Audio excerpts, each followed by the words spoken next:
ارشاد فرمایا وَقَضَى رَبُّكَ أَلَّا تَعْبُدُوا إِلَّا إِيَّاهُ، اور تیرے رب نے فیصلہ کر دیا کہ اس کے سوا کسی کی عبادت نہیں، سجدہ صرف اللہ کی ذات کو ہے، اور وہی ذات اس بات کا حق رکھتی ہے کہ انسان کی پیشانی اسی کے آگے جھکے۔ وَبِالْوَالِدَيْنِ احسانًا، اور والدین کے ساتھ حسن سلوک کرنا۔ حقوق والدین کی اہمیت کا اندازہ قرآن مجید کے ان لفظوں سے لگایا جا سکتا ہے کہ اللہ تعالیٰ نے اپنی عبادت کے فوراً بعد متصل جس بات کا تقاضا کیا وہ والدین کے ساتھ حسن سلوک ہے۔ اس پر علماء نے باقاعدہ گفتگو کی ہے اور کہا کہ انسان کے وجود کے دو سبب ہیں، ایک سبب حقیقی ہے اور ایک سبب ظاہری۔ سبب حقیقی ذات باری تعالیٰ ہے اور سبب ظاہری والدین ہیں۔ تو پہلے جز میں سبب حقیقی کے حق کو بیان کیا گیا، تو دوسرے جز میں سبب ظاہری کی طرف توجہ دلائی گئی۔ ماں باپ کس قدر اہمیت کے حامل ہیں۔ میرے حضور تشریف فرما تھے، صحابہ بیٹھے تھے کہ دور سے ایک بوڑھی خاتون کو اپنی طرف آتے دیکھا۔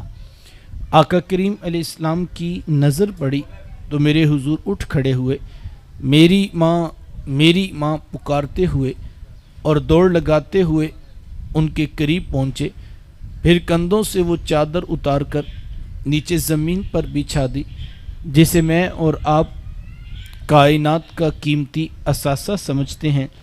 اپنی والدہ کو اس چادر کے اوپر بٹھایا، کان لگا کر گھنٹوں ان کی باتیں سنی، اور جب وہ بوڑھی خاتون خود اٹھ کر واپس جانے لگی تو کسی نے راوی سے پوچھ لیا، یہ آنے والی خوش قسمت خاتون کون تھیں کہ محبوب علیہ السلام نے کندھوں کی چادر ان کے قدموں کے نیچے بچھا دی؟ تو بتانے والے نے بتایا کہ تمہیں نہیں پتہ، یہی تو حضور علیہ السلام کی رضائی والدہ حضرت حلیمہ سعدیہ سلام اللہ علیہا تھی۔ سگی ماں تو سگی ماں ہے، میرے محبوب علیہ السلام نے تو دودھ پلانے والی ماں کو بھی اتنی عزتیں عطا کی ہیں۔ ماں باپ کس قدر اہمیت کے حامل ہیں۔ میرے حضور تشریف فرماتے، ایک نوجوان حاضر خدمت ہوا، آ کر عرض کرتا ہے کہ حضور میں جہاد پہ جانا چاہتا ہوں۔ میرے آقا پوچھتے ہیں احیٌ والدہ کا، کیا آپ کے ماں باپ زندہ ہیں؟ قال نعم، جی حضور زندہ ہیں۔ قال ففیہما فجاہد، فرمایا جاؤ ان کی خدمت کرو، یہی تمہارا جہاد ہے۔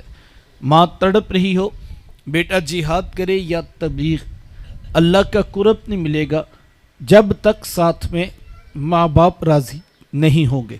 ماں باپ اس قدر اہمیت کے حامل ہیں۔ میرے حضور علیہ السلام کے پاس ایک شخص حاضر خدمت ہوا، آ کر عرض کرتا ہے حضور میں اپنی ماں کو کندھوں پر اٹھا کر اللہ کے گھر کعبہ کا طواف کروایا ہے، تو کیا میں نے اپنی ماں کا حق ادا کر دیا؟ تو حضور میں کہ تم تو اس کی ایک مسکراہٹ کا بدل بھی نہیں دے سکے۔ ماں جب مسکراتی ہے تو لگتا ہے جنت کی ساری کلیاں کھل اٹھی ہیں۔ ماں جب بولتی ہے تو لگتا ہے اس کے لہجے میں جبریل بول رہا ہے۔ ماں کے چہرے کی رونق کائنات میں اجالے بھر دیتی ہے، اور سچی بات ہے ماں کے چہرے کی اداسی کائنات سے روشنیاں چھین لیتی ہے۔ ماں باپ اس قدر اہمیت کے حامل ہیں۔ ہمیں واضح فرمایا گیا کہ جس کا باپ راضی ہے اس کا عرش کا رحمان بھی راضی ہے، اور جس کا باپ ناراض ہے اس کا عرش کا رحمان بھی ناراض ہے۔ تو سب سے پہلی ذمہ داری یہ ہے کہ ہم اپنے ماں باپ کا ادب و احترام اور ان کی بات کو اہمیت اس انداز میں دی جائے کہ ہر وہ بات جو شرعاً جائز ہے ان میں ان کی بات کو ترجیح حاصل رہے۔ 3 کام علماء نے لکھے ہیں، وقت سمٹ رہا ہے، جن کے بارے میں اہل علم کی رائے یہ ہے کہ اگر کوئی شخص یہ چاہے کل قیامت کے دن اس کے ماں باپ اس سے راضی ہو کر ملاقات کریں تو اسے زندگی میں 3 کام ضرور کرنے چاہیے۔ میں اور آپ یہ 3 باتیں آج کے اس درس قرآن سے بطور زندگی میں سبق اپنی زندگی میں شامل کرتے ہوئے سماعت کریں گے اور پھر ساری زندگی ان 3 باتوں پر ہم عمل پیرا ہو جائیں۔ سب سے پہلی بات، کثرت سے ماں باپ کے لیے بخشش و مغفرت کی دعا کی جائے۔ ماں باپ زندہ ہوں تب بھی، ماں باپ وفات پا جائیں تب بھی۔ ایک روایت میں ہے کہ جو شخص روزانہ اپنے ماں باپ کی بخشش کی دعا کرتا ہے، میرے حضور فرماتے اس کے رزق میں کبھی بے برکتی نہیں آتی، اللہ تعالیٰ اس کو رزق کی فراوانی عطا کرتا ہے۔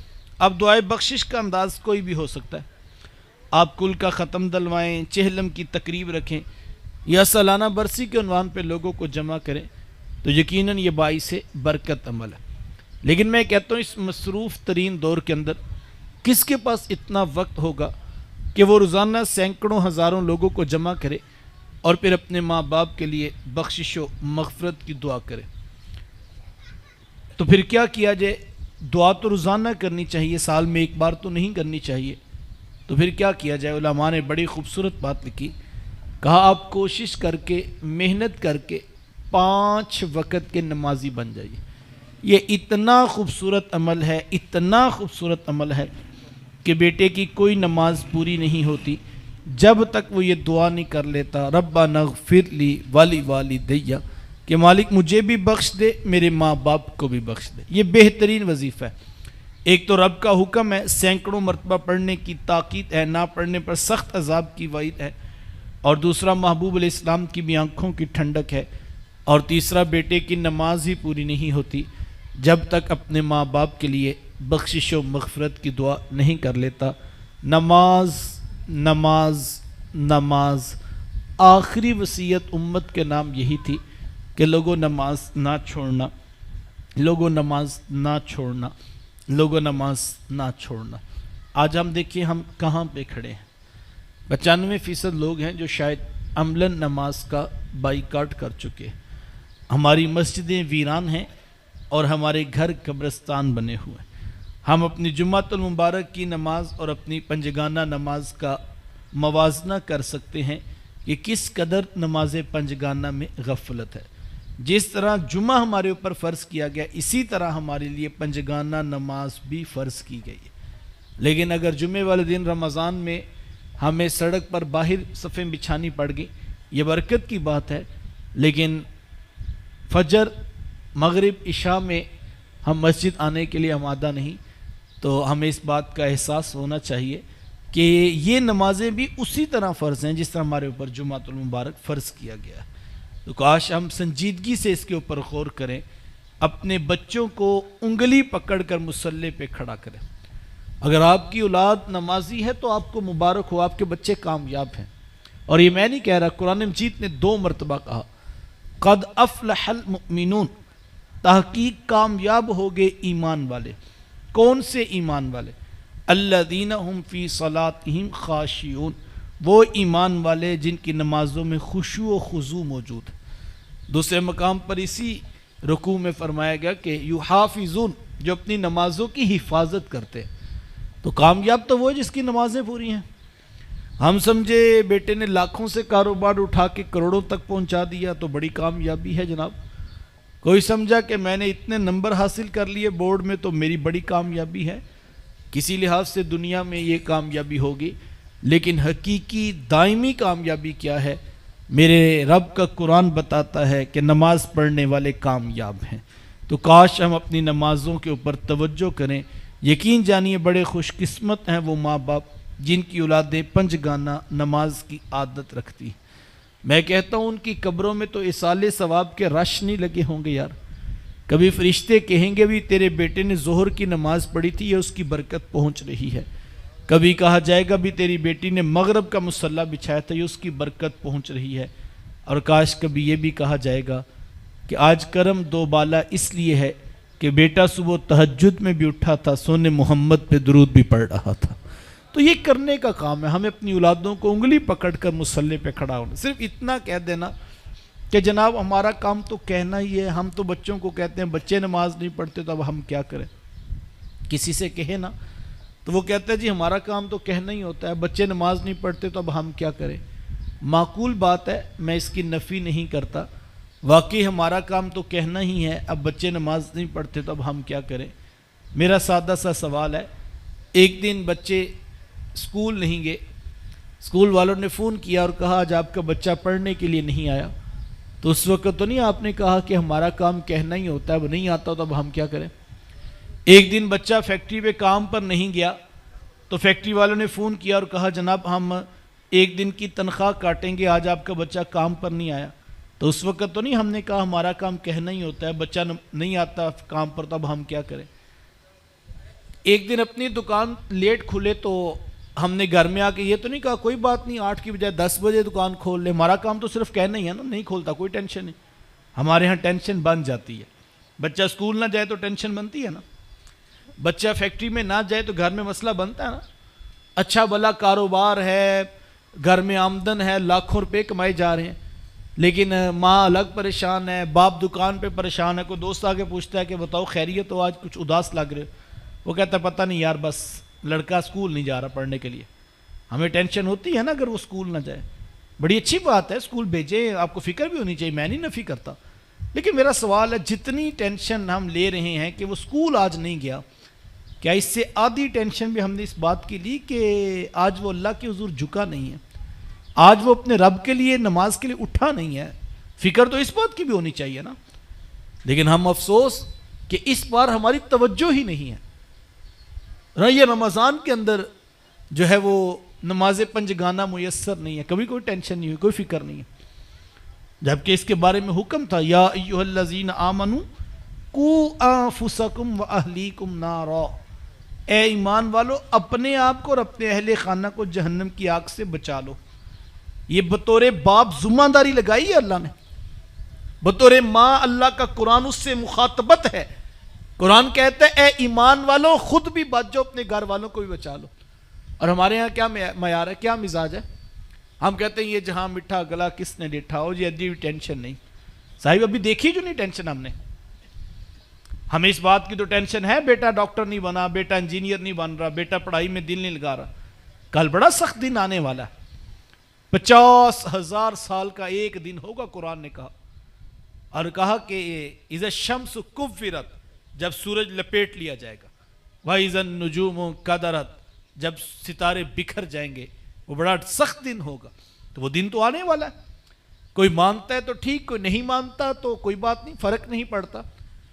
دیکھو چڑھا ہوا سورج، اگر کوئی کہ میں نہیں مانتا سورج نہیں چڑھا ہوا، تو اس کے ماننے نہ ماننے سے فرق نہیں پڑتا، سورج تو چڑھا ہوا۔ اسی طرح اللہ قرآن میں قسمیں اٹھا کے فرماتا ہے وَالطُّورِ وَكِتَابٍ مَّسْطُورٍ فِي رَقٍّ مَّنشُورٍ وَالْبَيْتِ الْمَعْمُورِ وَالسَّقْفِ الْمَرْفُوعِ وَالْبَحْرِ الْمَسْجُورِ، اللہ قرآن میں 5 قسمیں اٹھا کے فرماتا ہے اِنَّ عَذَابَ رَبِّكَ لَوَاقِعٌ، تیرے رب کا عذاب ضرور واقع ہوگا، وہ آنی ہے قیامت، تو کوئی نہیں مانتا تو فرق نہیں پڑتا۔ اللہ قرآن میں قسمیں اٹھا کے جس بات کا اعلان کر رہا ہے، تو اگر میں اور آپ تسلیم نہ کریں اور ہم اپنی دنیا کی اندر مگن رہیں تو فرق نہیں پڑتا، جیسے سانس دبوچ لی جائے گی اور موت کی گھاٹ اتار دیا جائے گا پھر انسان پچھتائے گا، لیکن اس وقت کہا جائے گا لَقَدْ كُنْتَ فِي غَفْلَةٍ مِّنْ هَٰذَا، یہ ہے وہ دن جس سے تو بڑا غافل تھا، آ گیا وہ دن، اب دیکھ لے اپنی آنکھوں سے، اور اللہ دکھائے گا۔ وہ کہتے ہیں نا یہ جہاں مٹا گلا کس نے ڈٹھا، تو میں کہتا ہوں جس رب نے بنایا صاحب وہ دکھائے گا، وہ خود کہتا ہے فَكَشَفْنَا عَنْكَ غِطَاءَكَ، ہم اس کی آنکھوں سے پردے اٹھا دیں گے، اللہ ماتا ہم تیری آنکھوں سے پردے اٹھائیں گے، فَبَصَرُكَ الْيَوْمَ حَدِيدٌ، اور تیری نگاہوں کو تیز کر دیں گے تاکہ وہ دن دیکھ لے جو اس کا تو انکار کرتا تھا۔ تو مجھے اور آپ آج کوشش کرنا ہوگی، محنت کرنا ہوگی، یہ ہمیں بے مقصد نہیں بھیجا گیا، یہاں بھیجنے والے نے مقصد بھیجا، ہمارے بھیجنے کا مقصد ہے جس کی طرف ہمیں بلایا گیا تھا، تو ہم امتحان گاہ میں اتارے گئے ہیں صاحب، یہ آزمائشوں کی دنیا ہے، سب کچھ ہماری مرضی کے مطابق نہیں ہوگا، لیکن اگر ہم اپنی مرضی کے مطابق ڈالتے ڈالتے گناہ کرتے جائیں، جھوٹ بولتے جائیں، دھوکہ دیتے جائیں، فراڈ کرتے جائیں، اور ہم اس گمان میں ہوں کہ محکمے والوں کو پتہ نہیں لگا، میں نے کمپیوٹر سے بھی جو ہے وہ ریکارڈ نکلوا لیا ہے، میں نے کیمرے کی ویڈیوز بھی جو ہے وہ ڈیلیٹ کروا دی ہیں، تو صحیح فرق نہیں پڑتا، کل ایک کیمرہ نصب ہے جو کل سب کچھ تشت ازبام کر دے گا، وَإِذَا الصُّحُفُ نُشِرَتْ، اللہ ماتا پہ صحیفے کھول دیے جائیں گے اور ہر شے تشت ازبام ہو جائے گی، اس وقت ڈاڈا پچھتاوا ہوگا، لیکن اس وقت کا پچھتانا کچھ کام نہیں آئے گا، جب انسان اپنا نامہ اعمال دیکھے گا تو وہ کہے گا مالی حاضل کتاب، ہائے ہائے اس کتاب کو کیا ہو گیا، لا یغادر صغیرۃ ولا کبیرۃ الا احصاها، اس نے نہ کوئی چھوٹا عمل چھوڑا نہ کوئی بڑا عمل چھوڑا، سب کچھ اس نے یہاں لکھ دیا. تو ظاہر وہ اس وقت ڈاڈا پچھتاوا، لیکن اس وقت پچھتانا کام نہیں آئے گا. اس وقت تو انسان کہے گا مالک مجھے ایک موقع دے دے، میں دوبارہ واپس دنیا پہ جانا چاہتا ہوں. وہ ڈاڈا پچھتائے گا، منتیں کرے گا، روئے گا، کہے گا ایک موقع مجھے مل جائے، میں دوبارہ دنیا میں جانا چاہتا ہوں اور میں وعدہ کرتا ہوں کہ میں فَأَصَدَّقَ وَأَكُن مِّنَ الصَّالِحِينَ، میں بڑے صدقات کروں گا، میں بڑی نیکیاں کروں گا، میں رہوں گا نیکوکاروں کے ساتھ. لیکن کیا جواب ہوگا؟ کیا تمہیں دیتے ہیں موقع؟ جاؤ ایک بار ہو کے آ جاؤ. وَلَن يُؤَخِّرَ اللَّهُ نَفْسًا إِذَا جَاءَ أَجَلُهَا، جب پیغام اجل آ جاتا ہے پھر کہانی ختم، اب دوبارہ موقع نہیں ملے گا. تو مجھے اور آپ کو صرف ایک بار موقع ملا ہے اس زمین پہ آنے کا، اور دوبارہ پلٹ کر کوئی نہیں آئے گا صاحب. پھر ایک محشر کا میدان لگے گا، اس وقت جس نے جیسے نامہ اعمال کمائے ہوں گے ویسی اس کی نیکیاں ہوں گی، ویسا اس کو لکھا ہوا پکڑا دیا جائے گا. اللہ سورۃ الطور میں فرماتا ہے کہ بما کنتم تعملون، جو تم عمل کرتے رہے اسی کا اجر ہے، وہ سب کچھ تمہارے ہاتھ میں پکڑا دیا جائے گا. وہ بد نصیب لوگ جن کے نامہ اعمال ان کے بائیں ہاتھ پہ پکڑائے جائیں گے، یہ اس بات کی علامت ہوگی کہ یہ جہنم میں دھکیلے جائیں گے. اللہ نے قرآن میں اس کا منظر بیان کیا، وَأَمَّا مَنْ أُوتِيَ كِتَابَهُ بِشِمَالِهِ، وہ بد نصیب لوگ جن کا نامہ اعمال ان کے بائیں ہاتھ میں پکڑایا جائے گا. فَيَقُولُ يَا لَيْتَنِي لَمْ أُوتَ كِتَابِيَهْ، وہ کہیں گے کاش ہمیں یہ کتاب نہ پکڑائی گئی ہوتی، ہمیں یہ نامہ اعمال نہ دکھایا گیا ہوتا. وَلَمْ أَدْرِ مَا حِسَابِيَهْ، کاش میرے حساب کا مجھے نہ بتایا گیا ہوتا، مجھے پتہ ہی نہ لگتا کہ رزلٹ کیا آیا. ما اغنا انی مالیہ، ہائے افسوس میرا مال مجھے نہ بچا سکا، وہ جس کو میں جمع کر کر کے رکھتا رہا، جس کے بل بوتے پہ میں نے دنیا میں کتنی حدود پامال کی، تھانے میں خرید لیتا تھا، کچہریاں میں خرید لیتا تھا، بڑے بڑے لوگوں سے تعلقات بنا کے اپنی مرضی کے فیصلے میں کر لیتا تھا. ہائے ما اغنا انی مالیہ، آج میرا مال بھی کام نہیں آ رہا. چونکہ فرشتے تو یہ بات سنتے نہیں ہیں. حالک انی سلطانیہ، میری سلطنت تباہ و برباد ہوگی، میرے کام ہی نہیں آئے دلائل، جن دلائل کے بل بوتے پہ میں کھڑا تھا آج یہ بات بھی نہیں سن رہے. پھر حکم ہوگا خذوہ فغلوہ ثم الجحیم صلوہ، کہا جائے گا اس کو پکڑو اور لوہے کے توق اس کے گردن میں ڈالو، ثم الجحیم صلوہ، پھر اس کو جھونک دو جہنم کے اندر. ثم فی سلسلۃ ذرعها 70 ذراعا فاسلکوہ، قرآن کا یہ منظر ہے، سچے لفظ قرآن کے آپ کے سامنے رکھ رہا ہوں. اللہ قرآن میں فرماتا ہے کہ پھر 70 گز لمبی زنجیر لائی جائے گی، اس کے اندر اس ظالم کو جکڑا جائے گا، اس مجرم کو باندھا جائے گا. وَلَا يُوثِقُ وَثَاقَهُ أَحَدٌ، اللہ فرماتا ہے ہمارے جیسا باندھنے والا کوئی دوسرا باندھنے والا دیکھا ہی نہیں تو نے. پھر اس کو حکم ہوگا ثُمَّ الْجَحِيمَ صَلُّوا، پھر اس کو پکڑ کر جہنم میں ڈال دو. اللہ اکبر. پھر کہا جائے گا فَاصْبِرْ كَمَا صَبَرَ، اب تو صبر کرے یا نہ کرے فرق نہیں پڑتا، تجھے یہاں زندگی گزارنی پڑے گی. اور ثُمَّ لَا يَمُوتُ فِيهَا وَلَا يَحْيَا، پھر موت بھی نہیں آئے گی اور زندگی بھی نہیں ہوگی. علماء نے لکھا جب موت کو مینڈے کی صورت میں لا کے ذبح کر دیا جائے گا تو موت تو نہیں آئے گی، جب موت نہیں آئے گی تو خیال پڑتا ہے پھر زندگی ہوگی، فرمایا وَلَا يَحْيَا، وہاں زندگی بھی نہیں ہوگی. تو علماء نے کہا جب موت نہیں آئے گی تو زندگی تو ہوگی نا، کہا جب اس کے اوپر نیچے آگے پیچھے دائیں بائیں آگ ہی آگ ہوگی تو یہ زندگی کوئی زندگی تو نہیں ہوگی نا. تو صاحبو یہ تو ہونے والا ہے.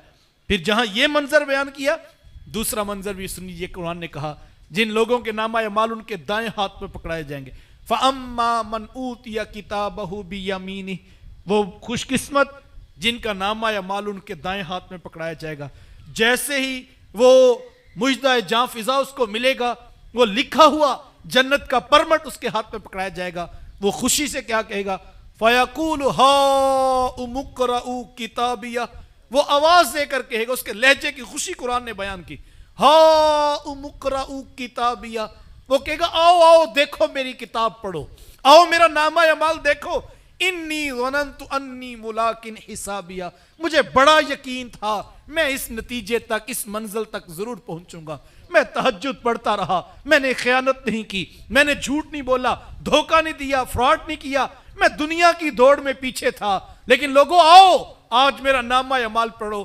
انی ظننت انی ملاقن حسابیہ، مجھے بڑا یقین تھا کہ میں اس حساب کو ضرور پالوں گا. اللہ اکبر، اس کی خوشی اتنی ہوگی وہ دعوت دے دے کر کہے گا آؤ میرا نامہ اعمال پکڑو. اور دیکھو، اور ایک اور مقام پہ قرآن نے کہا ویان، جیسے اس کو نامہ اعمال اس کے دائیں ہاتھ پہ پکڑایا جائے گا، اللہ کا قرآن کہتا ہے وَيَنْقَلِبُ إِلَىٰ أَهْلِهِ مَسْرُورًا، وہ اپنے اہل خانہ کے پاس خوشی خوشی آئے گا اور کہے گا یہ دیکھو میرا نامہ اعمال. تم دنیا میں کہتے تھے یہ مسیطڑ ہے، تم کہتے ہیں اس کو پتہ ہی نہیں، دنیا ادھر جا رہی ہے یہ ادھر جا رہا ہے، اس کا دماغ ہی الٹا ہے. وہ کل ڈھونڈ ڈھونڈ کے اپنے رشتہ داروں کو دکھائے گا، کہے گا یہ دیکھو میرا نامہ اعمال، مجھے بڑا یقین تھا میں اس تک پہنچوں گا، آج میں نے اس کو پا لیا ہے. اور فی جنت عالیہ، کہا جائے گا عالی شان جنت میں یہ رہے گا. قطوفہا دانیہ، جس کے خوشے لٹک لٹک کے جھک جھک کے اس کو سلام کر رہے ہوں. تو وہ ایک کامیاب بندہ ہوگا جس کو جہاں سے گزرے گا جنتی. قرآن نے جگہ جگہ اس منظر کو بیان کیا. وَسِيقَ الَّذِينَ اتَّقَوْا رَبَّهُمْ إِلَى الْجَنَّةِ زُمَرًا، وہ جنتی جہاں سے گزرے گا اللہ کے فرشتے اس کو سلام پیش کریں گے، حوریں سلام پیش کریں گے، غلمان سلام پیش کریں گے، رضوان سلام پیش کریں گے. ہر جگہ سے آواز آ رہی ہوگی سلام علیکم طیبتم، تمہیں سلام ہو، تم خوبصورت زندگیاں گزار کے آئے، تم نے کمال کر دیا، تمہیں سلام پیش کرتے ہیں. اچھا، کبھی رضوان سلام پیش کریں گے، کبھی فرشتے سلام پیش کریں گے، کبھی حوریں سلام پیش کریں گی، کبھی غلمان سلام پیش کریں گے. پھر ایک آواز آئے گی سلام قولا من رب الرحیم، رب رحیم بھی تمہیں سلام پیش کرتا ہے. تم زندگی گزار کے آئے ہو یار، تم نے کمال کر دیا کہ تم اپنے رب کا خوف سینے میں تھا. محکمہ دیکھے یا نہ دیکھے تمہیں اس بات کی کوئی ٹینشن نہیں تھی، لوگ دیکھیں کہ نہ دیکھیں تمہیں کوئی ٹینشن نہیں، تمہیں ٹینشن تھی اس بات کی میرا رب راضی ہو جائے. تم زندگی خوبصورت گزار کے آئے ہو، یہ جنت تمہارا استقبال کرے گی اور تمہیں خوش آمدید پیش کیا جائے گا. تو صاحبو یہ اختیار ہے. یہ دیکھو ابھی وقت گزر گیا، آج جنہوں نے روزہ رکھا وہ خوش قسمت لوگ، وقت ان کا بھی گزر گیا. جنہوں نے نہیں رکھا سارا دن کھاتے رہے، پیتے رہے، لطف اندوز ہوتے رہے، وقت تو کٹ ہی گیا. یہ جو افطار کا دسترخوان لگنے لگا ہے اس کا لطف اس کو آئے گا جس نے روزہ رکھا ہوگا. اسی طرح کل جنت میں مزہ اس کو آئے گا جس نے دنیا میں زندگی اچھی خوبصورت گزاری ہوگی. تو یہ کامیابی کا سفر ہوگا. تو مجھے اور آپ کو اپنی اولاد کو اس منزل کا سفر کروانا ہے، اور اس کے ساتھ ساتھ دنیا بن جائے اچھی بات ہے، حلال ذرائع سے، جائز ذرائع سے بنے تو یہ اس کی نعمتیں ہیں. مومن دنیا بھی بہتر کرتا ہے، آخرت بھی بہتر کرتا ہے.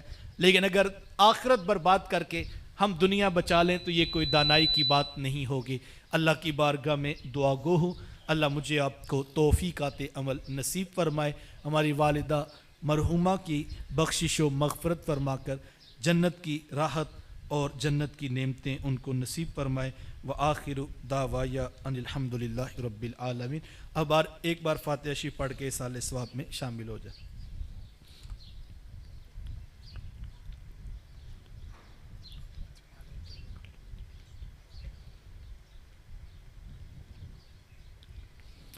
آمین. اللہم صلی علی سیدنا و مولانا محمد مبارک وسلم. میرے مالک اٹھے ہاتھ پھیلی جولیاں رحمتوں سے بھر دے، مقدر کی خزائن دور فرما، بخت کی بہاریں نصیب فرما. جئیں تو تیرے لیے، مرے تو تیرے دین کے لیے، زندگی کے آخری سانس تک تیرے رسول کے وفادار رہیں. ہمارے فوت شدگان کی بخشش، ہمارے بیماروں کو شفا عطا فرما، قدر توفیقات نصیب فرما. بالخصوص ہماری ماں جی کی بخشش و مغفرت فرما، ان کی زندگی بھر کی نیکیاں قبول فرمانا، گناہوں سے درگزر فرماتے ہوئے جنت الفردوس میں اعلیٰ مقام نصیب فرما. اتنے لوگ جمع ہوئے یا اللہ سب کا روزہ قبول فرمانا. جو اہتمام و انصرام کیا گیا یا اللہ رزق حلال کے مزید وسائل نصیب فرمانا، حرام کے ایک ایک لقمے سے بچنے کی توفیقات نصیب. بار دیگر تیری بارگاہ میں دعا ہے ہماری ماں جی کی بخشش و مغفرت فرمانا، ایک والد صاحب کی بھی یا اللہ بخشش و مغفرت فرمانا.